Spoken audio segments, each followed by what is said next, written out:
अभी थोड़ा और इंतजार करना चाहिए। राजनीतिक मेहमान हमारे साथ जुड़ गए हैं। बीजेपी की तरफ से पार्टी के प्रवक्ता के शर्मा हमारे साथ मौजूद है। कांग्रेस पार्टी की तरफ से अभय दुबे जी हमारे साथ जुड़ रहे हैं। के शर्मा जी का पहले रुख करेंगे। हरियाणा चुनाव की कमान पूरी तरीके से के शर्मा जी ने बीजेपी के लिए अपने हाथ में थामी रखी। रोहतक में डेरा भी डाला हुआ था के शर्मा जी ने। और जानते हैं आज जब आंकड़े आए हैं के शर्मा जी, क्या हो रहा है? मतलब मैं सुबह से एंकरिंग कर रही हूँ सर, यहाँ तो रोलर कोस्टर राइड हरियाणा में, कहां जाकर ये रुकने वाली है गाड़ी? के शर्मा जी। नहीं, मैं रोमाना जी आपकी एंकरिंग सुबह से सुन भी रहा हूँ और सुबह के माहौल 1 घंटे के वो मैंने देखे और बहुत से मैंने यहाँ पर बड़े बड़े वो भी सुने बातें भी सुना मैंने। लेकिन जो परिणाम इस समय दिख रहा है, जो सकारात्मकता की ओर बढ़ रहा है, हमारे पक्ष में बढ़ रहा है, मैं समझता हूँ कि अंतिम समय तक जो है ये परिणाम निश्चित तौर से इसी तरह रहेंगे और हम हरियाणा में पूर्ण बहुमत की एक बार पुनः सरकार बनाएंगे। तीसरी बार सरकार भारतीय जनता पार्टी की वहाँ पर बनेगी और हम इसी विश्वास के साथ वहाँ चुनाव लड़े थे।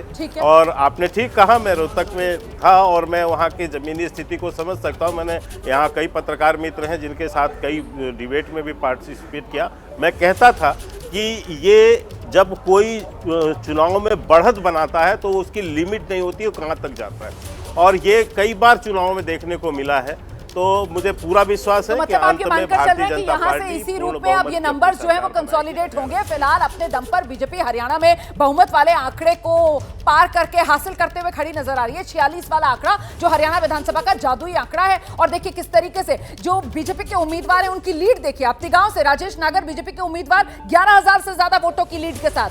इसी तरीके से राहुल गांधी की जो प्रचार वाली 12 सीटें हैं वहां का आंकड़ा भी एक सामने निकल कर आ रहा है। दिलचस्प नंबर हमने निकाला है कि उन सीटों पर कौन आगे कौन पीछे, इसके बारे में आगे आपको बताएंगे। कैसे 8 सीटें, वो 8 सीटें जहां राहुल गांधी प्रचार के लिए उतरे थे वहां पर बीजेपी ने बढ़त बना रखी है। राहुल गांधी 12 सीटों पर उन्होंने प्रचार किया। वो विजय संकल्प रैली 3 दिन की राहुल गांधी ने हरियाणा में निकाली और वो जीटी रोड बेल्ट वाला इलाका जो बीजेपी का गढ़ है वहीं पर राहुल गांधी की तरफ से रैली की गई और वहां उन 12 सीटों में से फिलहाल 8 सीटें ऐसी हैं जिस पर बीजेपी बढ़त बनाए हुए है। जल्दी से अब अभय दुबे जी का रुख करते हैं। अभय दुबे जी, वो जिस तरीके का मोमेंटम नजर आ रहा था, एग्जिट पोल के आंकड़े, कांग्रेस के नेताओं के बड़े बड़े दावे, लेकिन यहां तो सब ऐसा लग रहा है जैसे गुब्बारे की हवा निकल गई। हरियाणा में मामला फुस हो गया क्या?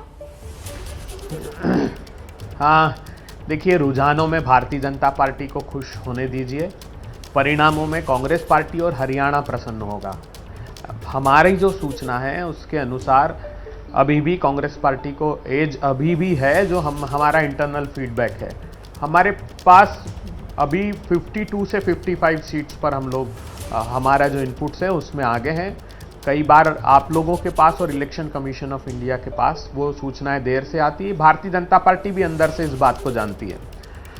इलेक्शन कमीशन ऑफ इंडिया की वेबसाइट पर भी अगर आप देखेंगे तो 2% वोट परसेंटेज में एज है कांग्रेस को अभी भी। 40.57 हमारा है और उनका 38% वोट शेयर है।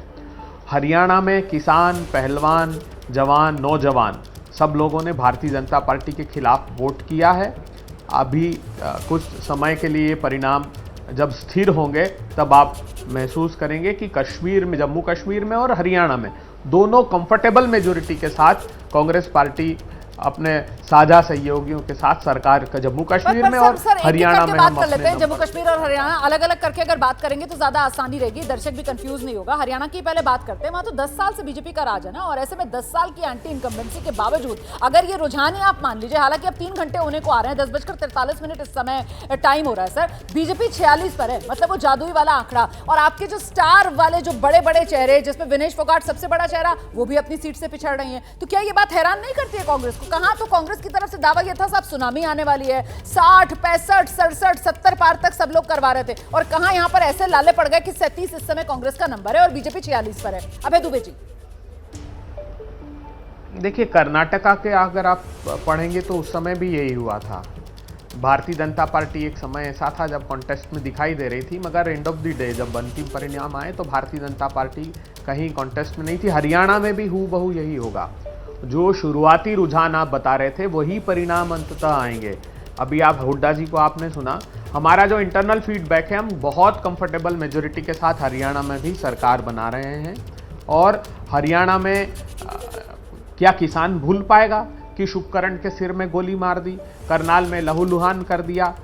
ये किसान भूलने वाला नहीं है। वहाँ बेटियों को, हरियाणा के पहलवानों को कैसे दिल्ली के दरवाजे पर प्रताड़ित किया, ये क्या हरियाणा की जनता इन जख्मों को भूल सकती है? कतई नहीं।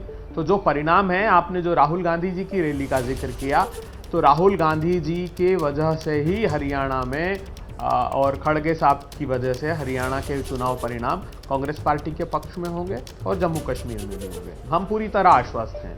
ठीक है, तो के शर्मा जी तो इंटरनल असेसमेंट की बात कर रहे हैं। वो कह रहे हैं कि ये तो मामला वहीं जाकर सेटल होगा। कांग्रेस अभी भी पूरी तरीके से आश्वस्त की सुनामी आने वाली है कांग्रेस की हरियाणा में। के शर्मा जी?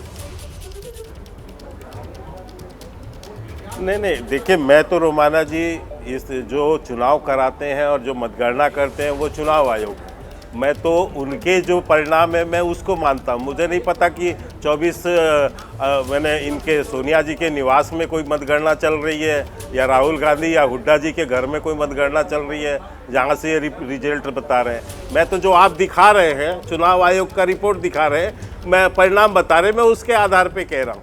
और मुझे पूरा विश्वास है कि जो आप दिखा रहे हैं अंतिम तक परिणाम तो चुनाव आयोग सर, ही अभी देगा। तो जलेबियां बनती हुई दिखा रहे हैं हम लोग। जी के घर वाला सर, जलेबियां बन रही है। के शर्मा जी, एक सेकंड मुझे दिखाना पड़ेगा। जलेबियां बन रही हैं। ये जलेबियां कहाँ बन रही हैं? कढ़ाई रखी हुई है सर, तेल गर्मा गर्म, और उसमें जलेबियां छनना शुरू हो गई हैं सर। ये भोपाल की जानकारी मुझे मिल रही है कि भोपाल कांग्रेस दफ्तर के बाहर ये जलेबियां छन रही हैं। आइए शर्मा जी, अपनी बात पूरी कीजिए।